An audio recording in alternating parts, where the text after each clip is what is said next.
लोगोफोर नोंथांमोना भिडिअआव नुदो जानो हागौ लोगोफोर बैसागु बोथोराव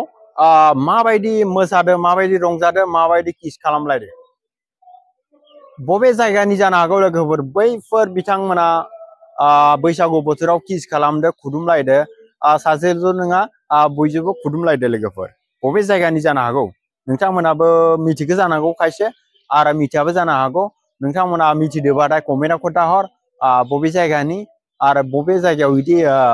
कालचार दं हारिमु दं मोसाबाथाय खुदुमलायो सासेजोंल' नङा बयजोंबो सानै साथामसो खुदुमलायदो लोगोफोर नोंथांमोना बे भिडिअखौ नायनानै मा मेसेज होनो लुगैयो मा मेसेज फोरमायनो लुगैयो कमेन्टआव खोन्थाहर आरो नोंथांमोना आं चेनेलाव गोदानबाथाय आंनि चेनेलखौ साबस्क्राइब खालामना हो लोगोफोर इदिनो नोंथांमोना आरोबाव गोदान भिडिअ नुनो मोनगोन।